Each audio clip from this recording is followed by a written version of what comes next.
Like Stephanie mentioned in her video, we do get asked a lot of the time what we eat on a day-to-day basis. She shared her story, and now I'm going to share mine. Stay tuned. Also eating too much processed sugar.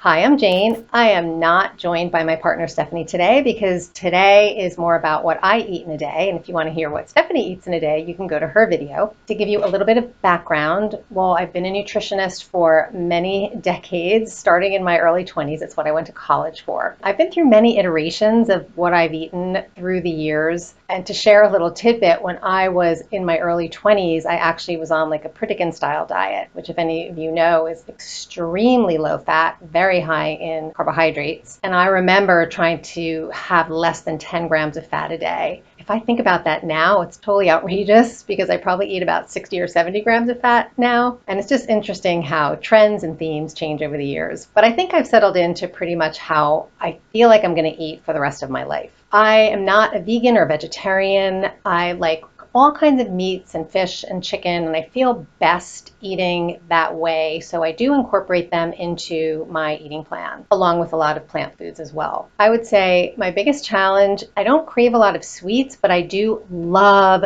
chocolate. So I fit it in pretty much every single day. I do favor the darker chocolate, which would be anywhere from 85% to 88% cocoa. I didn't start out that way. You have to kind of train your taste buds. So I do just take small pieces and savor it, watch my portion size, but I am a chocolate lover. The other thing is that although you'll see what I eat in a general day, I do veer off sometimes in things like a party or a holiday when I'm dining out. I'm not militant about my food choices. They may not necessarily use organic chicken, or they might not use the most perfect oil in their cooking. So I don't stress out about those choices.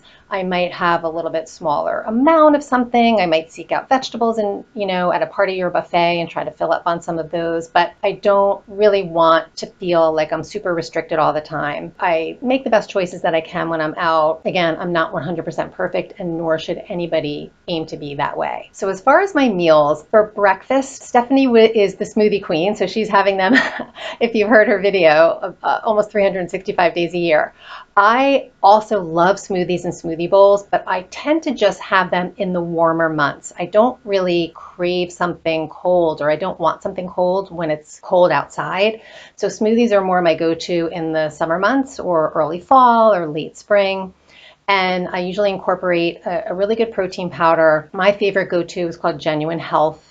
I will also put in some type of frozen fruit, always incorporating a couple of vegetables, and then my ground flax seeds for my fiber, a little bit of fat, a little bit of extra protein, hormone balancing, great for cholesterol, again, managing digestive symptoms. And other kinds of fat I will include would be maybe a tablespoon of almond butter. I always put walnuts on my smoothie, almost always, or some kind of nuts or seeds. And I'll save that till the end, tend to sprinkle them on with maybe some shredded coconut or a few extra berries. I also will use a little bit less liquid in my smoothies so that it becomes more like something that I eat with a spoon. Then other times I enjoy overnight oats or chia pudding. In the winter, I do a lot of oatmeal, and I will incorporate a lot of flax and seeds, maybe a little bit of protein powder to up the protein, but I do like warm oats in the winter time. I also, sometimes on weekends, I'll have a couple of eggs, incorporate a lot of greens, maybe a little potato on the side, or my favorite Mestemacher bread, which is incredible German rye bread. You can get it actually in a lot of supermarkets, so you might want to try that out. We'll put a picture up for you. And then my fast food breakfast, when I'm really rushed and I don't have barely time to make anything, I will take a great cottage cheese. My favorite cottage cheese is Good Culture cottage. Or if I'm upstate or somewhere where I can get a really good local cow or sheep yogurt, I will get that and use that instead. Into that will go nuts or seeds and fruit and flax. So it's more of a complete meal where you're getting fiber, fat, and protein. And it's super easy to combine those things together. I can do that in less than a couple minutes, and that can be a quick breakfast. So moving on to lunch, I would say probably at least 50% of the time I'm having leftovers for lunch, which is really easy. I keep this in mind when I'm making dinner. I always have extra and then I pack it up for the next day's lunch. So if I'm lucky, I can get 2 days out of it, or at least just 1 day, so that I can wake up the next day at lunch, I'm just pulling it out of the fridge and either having a cold or heating it up. Other days, I might have made a soup on the weekend, so I'll have either a hearty soup, or if it's just a vegetable soup, I'll pair it with some kind of protein like tuna fish or salmon or leftover chicken or something like that. Another fast food lunch would be something like rolled up organic turkey or smashed tuna fish with a really good hearty cracker or a couple of crackers and a side of cut up vegetables. So if I haven't made a salad, I might just cut up a red pepper or slice up some cucumber or peel a carrot so I get some vegetables in. Sometimes I'll wrap the turkey or tuna in some romaine or a cauliflower wrap, like the Outer Isle cauliflowers, or a siete wrap, which Stephanie enjoys as well. The siete wraps are really good. They have garbanzo and a couple other types that are lower carb and just pretty healthy. And finally, another very common lunch that I'll have, especially in kind of the warmer months, would be a salad, of course. So I love salads. I love to be creative with salads. Usually use some kind of greens, and we'll just add some different colorful vegetables, whatever I have around.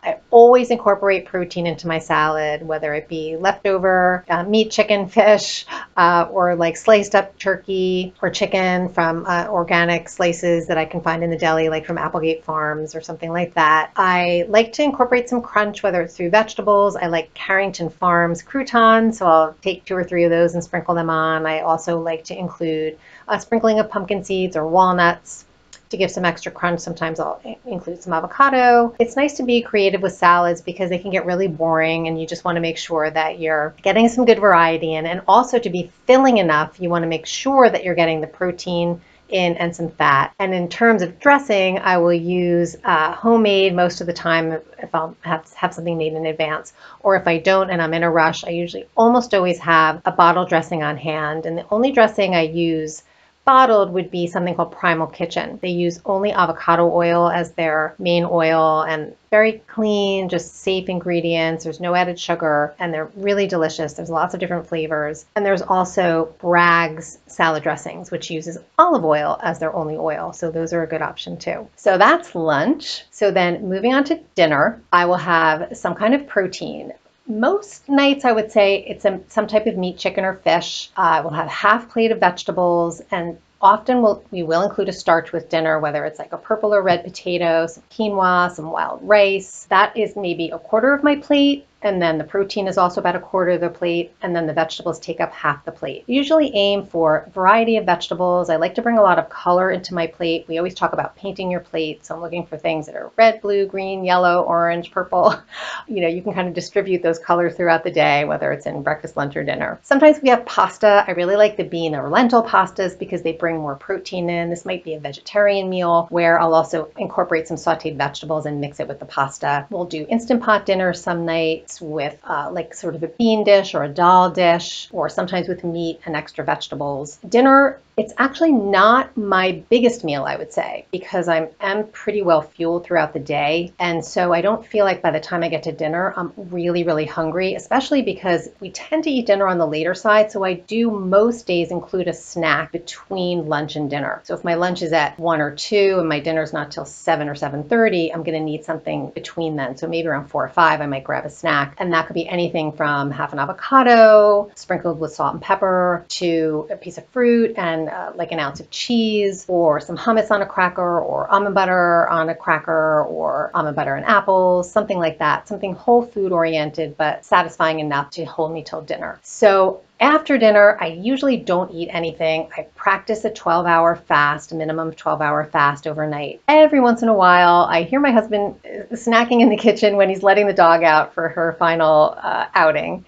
And so I sometimes get a hankering for a little something, and most nights I'm able to just kind of bypass it because I don't want to break my fast. And unless I'm so hungry that I feel like I can't fall asleep, I really try to honor the 12-hour fast and then not eat until the morning. In terms of timing for me, I will eat breakfast when I start to get hungry. So that could vary anywhere between 8:30 and 10, kind of depending on my morning. I try not to force myself to eat unless I have to eat early, like because I have a specific event or client. I try to wait until I get a little bit hungry and have an appetite, and that varies from day to day. I hope this is helpful. Share in the comments below if anything is surprising or you have any questions. We'd love to hear from you, and we hope that this has been helpful.